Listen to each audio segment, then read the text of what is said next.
책과 영화로 유명한 낮은 대로 이마소서의 주인공 안요한 목사님의 소설 같은 실화를 한번 들어보세요. 정말 하나님이 살아계시는구나 알게 되실 겁니다. 1951년 아버지는 경남 함양의 함양교회를 담임하신 목사님이었다. 나는 한국외국어대학교 불어과에 입학해 아버지를 떠나 자유분방한 서울 생활을 즐겼다. 대학을 졸업하자 아버지가 내게 신학대학원에 가라고 하셨다. 핵폭탄 같은 말씀이었다. 아버지가 목회하시면서 우리 가정이 얼마나 가난에 시달리고 감당하기 어려운 모욕을 당하며 온갖 고생을 다했는데 나보고도 목사가 되라니, 저도 아버지처럼 가난하게 살면서 아내를 어머니처럼 고생시키라는 말씀입니까? 항변하는 내 말에 아버지는 눈물을 흘리셨다. 나는 그때 처음으로 아버지의 눈물을 보면서 두려움을 느껴 신학대학원에 진학했다. 그런데 하나님이 죽어도 안 믿어지는 것이다. 모세가 지팡이를 던지니 뱀이 되고 뱀을 잡으니 지팡이가 되었더라. 막대기로 바다를 치니 물이 갈라지고 반석을 치니 물이 솟았더라. 죽은 나사로에게 나오라 하시니 살아서 나왔더라. 이게 도대체 무슨 이야기인지 도저히 믿기지가 않았다. 내가 믿지 못하는 하나님을 어떻게 사람들에게 믿으라고 하는 목사가 될 수 있단 말인가? 나는 교수님께 교수님 죄송합니다. 아무리 생각해봐도 하나님은 계시지 않습니다. 안녕히 계십시오 하고 신학대학원 문을 박차고 나와버렸다. 교문을 나오면서 느낀 그 해방감이 얼마나 자유롭고 좋았는지 모른다. 그러나 시편 23편에 주의 지팡이와 막대기가 나를 보살피신다는 말씀이 있다. 하나님의 지팡이는 우리를 보호하는 데 쓰이고 막대기는 불순종하는 자녀들을 징계하는 데 쓰인다. 그래서 나는 가끔 신학교에서 설교할 때 신학교를 다니다가 힘들다고 때려치운다든지 목회를 하다가 그만두고 사업을 한다든지 하면 일이 제대로 되는 법이 없다고 한다. 나 역시 세상 열매를 먹으려고 빠져나와서 37세가 될 때까지 세상 재미에 푹 파묻혀 살다가 하나님의 호된 매를 맞게 되었다. 내가 신학대학원에 다닐 때 같이 입학한 친구가 있었다. 명문대 출신인 그는 나와 같이 입학했을 뿐만 아니라 같이 떠나오기도 했다. 그런데 그 친구는 그 후 불행하게 살다가 세상을 떠났다. 같이 도망 나온 친구는 죽고 나는 시각장애인이 된 것이다. 신학대학원에서 빠져나온 후 나는 외국기관에서 근무했고 미국 정부기관의 초청을 받아 미국행을 준비했다. 하나님을 믿지 않아도 내가 열심히 노력하니 세상 일이 잘 풀리는군. 나는 깊은 교만에 빠졌다. 미국행을 며칠 앞둔 어느 날 아침에 눈을 뜨니 느닷없이 먹구름 같은 것이 눈앞을 가로막고 있었다. 아내와 두 딸의 모습도 제대로 보이지 않았다. 그때부터 내 인생에 하나님의 직접적인 개입이 시작된 것이다. 눈에 좋다는 약, 치료 등 인간이 할 수 있는 모든 방법을 시도해 보았으나 어떤 방법도 눈을 회복시키는데 아무 효과가 없었다. 절망에 빠져 치료약을 찾아 헤매는 내게 어머니는 얘야, 예수님의 십자가를 바라보아라, 십자가를 바라보아라 하는 말만 되풀이하셨다. 하지만 나는 십자가를 바라보지 않았다. 믿음이 없었으니까. 요즘은 장애인에 대한 인식이 많이 좋아졌지만 1970년대는 특히 시각장애인에 대한 냉소가 더욱 심했다. 앞을 못 보면 아무것도 할 수 없으니 네 인생은 끝났다. 맹인은 저주를 받아서 그렇게 된 사람들이다. 침 뱉고 소금을 뿌려라. 욕을 하며 차에도 잘 태워주지 않았다. 그런 와중에 아내가 아이들을 데리고 나를 떠나버렸다. 나는 처음으로 죽음을 생각했다. 그러나 홀로 남겨진 내게는 죽음조차 쉽지 않았다. 계속된 자살 시도는 실패로 끝났다. 하나님의 계획이 따로 있었다.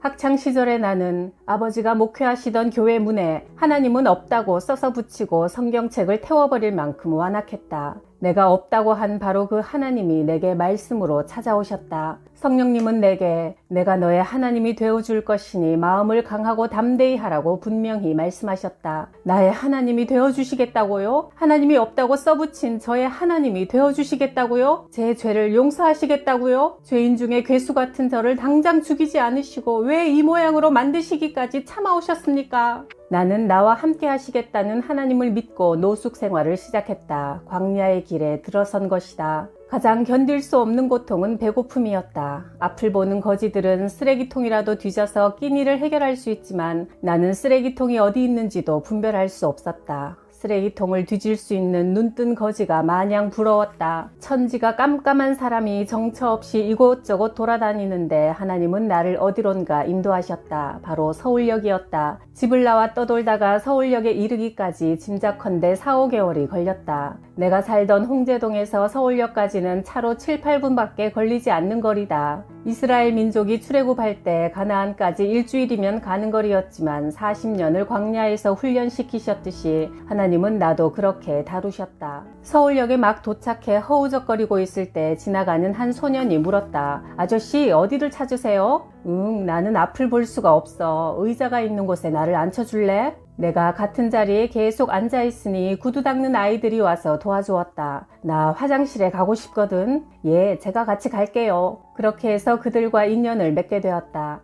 아이들은 내게 바구니를 선물로 주었다. 아저씨, 이 바구니 놓고 가만히 앉아있으면 사람들이 도와줄 거예요. 내게 구걸하는 맹인이라는 새로운 직업이 생겼다. 가만히 앉아있기만 하면 바구니에 동전이 쌓였다. 실명하기 전까지 나는 오직 나 자신만을 위해 살았다. 이웃들을 전혀 생각하지 않았다. 그런데 이 아이들을 도울 수 있게 해달라고 간절하게 기도하게 되었다. 서울역 구두 닦기 아이들은 배움에 대한 간절한 열망이 있었고 역 근처에 모여 살았다. 아저씨는 원래 맹인이 아니야. 맹인이 되기 전에는 여자 고등학교에서 프랑스 말을 가르쳤어. 내 인생은 다 끝났다고 생각했는데 하나님께서 서울역으로 인도해 주셔서 너희를 만나게 된 거야. 그러자 아이들은 내게 확 달려들면서 목을 껴안았다. 아저씨가 선생님이었다고요? 저희들은 선생님이 필요해요. 저희의 선생님이 되어주세요. 그 순간 성령님께서 내게 속삭이셨다. 요하나, 너는 끝난 게 아니야. 다시 시작하는 거야. 내가 너를 도와주마.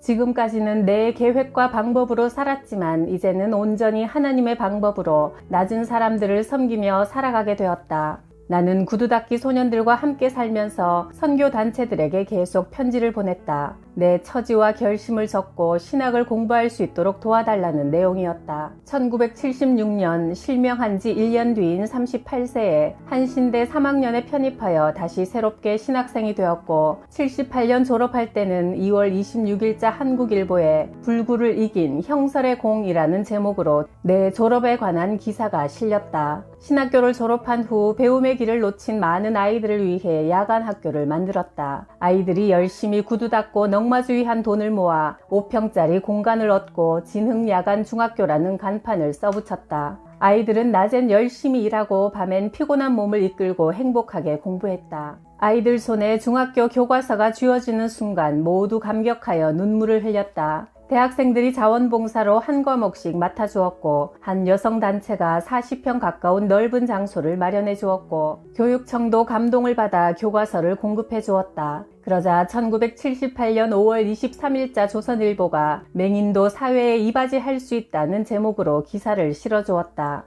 매년 100여 명의 학생들이 검정고시에 응시했고 우리 학교의 검정고시 합격률은 전국 최고 수준이었다. 나는 아이들에게 복음을 심어주려고 성경과 찬송을 가르쳤다. 하나님 말씀을 들려주고 찬송을 많이 불렀더니 시간이 흐르면서 차츰 아이들 입에 붙어있던 욕이 사라졌다. 나는 목사 안수를 받은 뒤 새빛 맹인교회를 설립했고 학생들은 예배에 참석했다. 이들 중 목사님도 나오고 장로님, 집사님이 되었고 한 번은 내가 뉴욕 집회에 갔을 때 큰 레스토랑 주방장이 된 졸업생도 만났다.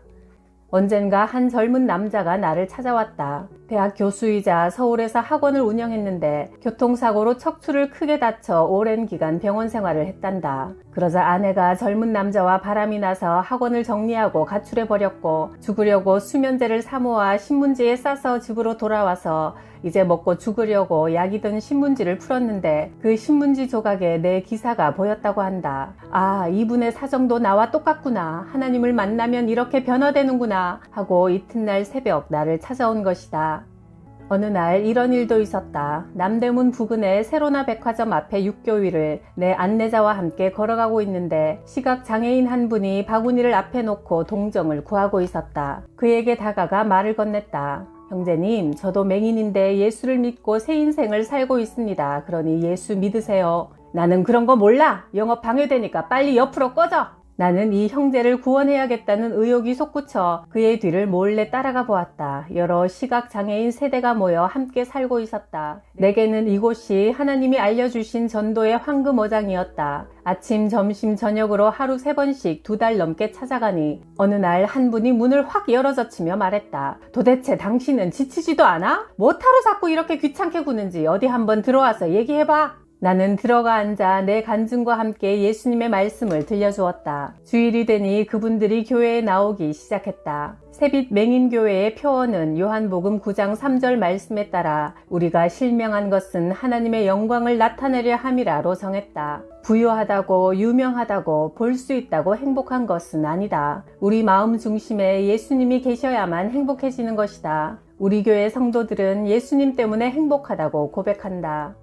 하루는 배우 고은하 권사님이 우리 교회에 오셔서 광고 출연료를 몽땅 헌금해 주셨다. 우리는 그 돈으로 예배실과 야간 학교로 쓸 수 있는 좀 더 넓은 공간을 마련하려고 중개소를 찾아갔다. 복덕방 영감님이 안내하는 곳으로 가보니 스님 한 분이 포교당을 지으려고 강남지구 불교 포교원이라는 간판까지 내걸었는데 무슨 사정이 생겨 흉가처럼 방치한 건물이 있었다. 우리가 원하던 공간 4개가 꼭 맞게 있는 구조였다. 스님과 목사가 앉아 매매 계약서를 썼고 1985년 절간이 될 건물이 교회가 되었다.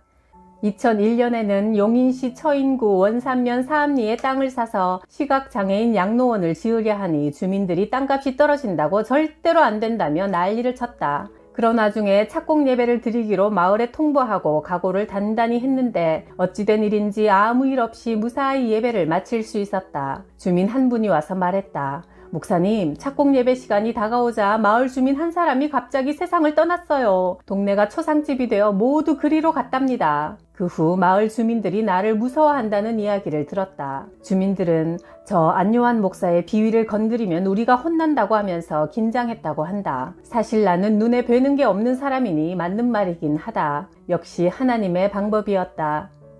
지능 야간 학교를 세워 구두 닦기 넝마주의 아이들을 가르치고 있을 때 워커힐 호텔에서 세계 장애인 대회가 열려 3,000여 명이 모였다. 나는 어떤 분들이 오나 궁금한 마음으로 참석했는데 거기서 아내를 만났다. 아내는 고려대학교에서 재활의학을 공부하고 유명한 정형외과에서 근무하고 있었다. 아내는 내가 의지할 수 있는 상담자이며 최고의 사모다. 이렇게 귀한 내조자를 만나 30년을 한마음으로 동력할 수 있는 것은 모두 하나님의 은혜였다. 신학교 다닐 때 아는 누님이 말했다. 동두천에 있는 기도원에서 좋은 집회가 있다더라. 같이 가서 은혜 받자. 누나, 나는 일주일 후에 학기말 시험이 있어서 못 가. 누나 혼자 가. 얘야, 목사가 되겠다고 하니 먼저 은혜를 받자. 하나님께서 네 앞길을 열어주실 거야. 이 믿음 가지고 은혜 받으러 가자. 그 말에 기도원에 따라갔다. 오신 분들이 모두 안요한 형제의 눈을 뜨게 해달라고 열심히 기도해 주시는 분위기 속에서 집회 마지막 시간이 되었다. 원장 목사님이 안 선생 은혜 많이 받으셨지요? 잠깐 나와서 간증 좀 해주세요 부탁하셨다. 나는 생애 처음으로 간증을 하게 되었다. 목사의 아들로 태어났으나 하나님을 섬기지 않고 세상의 출세길을 달려가다가 시력을 잃은 후 하나님을 만나고 지금 신학교에 재학 중인 것까지 살아온 모든 과정을 이야기했다. 그리고 이렇게 간증을 마무리했다. 여러분, 저를 위해 눈을 떠서 보게 해달라고 기도를 많이 해주신 것으로 알고 있는데 감사합니다. 그러나 저는 시각장애인이 되어 하나님을 만나게 된 것을 하나님께 감사드립니다. 여러분, 육신의 눈이 뜨는 것도 중요하지만 제 영혼의 눈이 더욱 밝아져서 하나님의 살아계심을 바라보고 전할 수 있는 종이 되게 해달라고 더욱 많이 기도해 주십시오. 그러자 거기 모인 많은 성도들이 전부 일어나 울면서 큰 박수로 격려해 주었다. 그날 이후 내 간증을 들으신 목사님, 장로님, 여선교회 회장님들이 자기 교회에도 와서 간증을 해달라고 전화가 걸려오기 시작했다. 그래서 나는 신학생 시절부터 간증 집회를 다니게 되었다. 믿음으로 찾아간 동두천 기도원은 내게 집회 사역의 계기를 마련해준 귀한 통로가 되었다. 미국 캘리포니아에서 목회하시던 어느 여자 목사님이 내 간증을 듣고 초청장을 보내주셔서 나는 처음으로 미국 땅을 밟게 되었다. 미국에 가려고 준비하던 중에 실명해서 가지 못하게 된 곳, 내가 꿈에도 그리던 그곳을 1980년 이제 시각장애인 목사가 되어 복음을 들고 가게 된 것이다. 4박 5일 집회를 마치고 한국으로 돌아가려는데 목사님이 이런 제안을 하셨다. 캘리포니아에 많은 한국 교회들이 있는데 멀리서 왔으니 온 김에 몇 교회 부흥회를 더 인도하고 가는 게 어떻겠어요? 그래서 몇 달 머물며 여러 교회 집회를 인도한 후 다시 한국으로 돌아가려는데 시카고에서 LA에 오신 김에 시카고에도 오셔서 집회를 해주세요 하더니 뉴욕에서도 간증 요청이 이어져 미국 집회 일정이 1년을 넘어섰다. 이젠 정말 귀국해야겠다고 짐을 정리하고 있는데 런던에서 대서양만 건너면 되니까 런던에도 오세요 하여 영국으로 다시 스웨덴으로 또 이탈리아까지 1년 3개월 동안 세계를 돌며 말씀을 전하게 되었다. 성령님의 놀라운 인도하심이었다. 한 번은 아프리카 선교사님이 이 아프리카에도 오실 수 있겠습니까? 라고 연락을 주셨다. 가지요. 지구 안에 있다면 어디든 가고 말고요. 빚 갚으러 가야지요. 저는 주님께 큰 빚을 진 사람입니다. 그렇게 나는 지난 30년간 세계 50여 개 국가에서 8천여 회의 집회를 인도할 수 있었다. 하나님은 지금도 막힌 길을 여시고 없는 길을 내셔서 복음 전할 기회를 만들어 주신다. 1981년에 작가 이청준 씨가 내 이야기를 토대로 쓴 장편소설 낮은 대로 이마소서가 홍성사에서 출간되었고 2000년에 한국 기독교 출판사 최초로 100쇄를 출간하는 기록을 세웠다. 이 책을 토대로 이장호 감독이 만든 영화 낮은 대로 이마소서가 대종상을 수상한 후 문화관광부에서 영어 자막을 넣어 세계 각국의 한국 공관에 보냈다. 여러 회교권 나라의 전도 집회에서 이 영화를 상영하고 있다. 책과 영화로 내 이야기가 많이 알려지자 기업체와 사회단체 등에서 강연 요청을 자주 받게 되었으니 하나님은 나를 가장 낮은 곳에서 훈련시킨 후 내 힘으로 올라갈 수 없는 높은 곳으로 올려주셨고 무엇보다 복음을 전하는 자로 영광스럽게 사용해 주셨다. 주께서 말씀하셨다. 가라, 이 사람은 내 이름을 이방인에게 전하기 위해 택한 나의 그릇이라. 사도행전 9장 15절.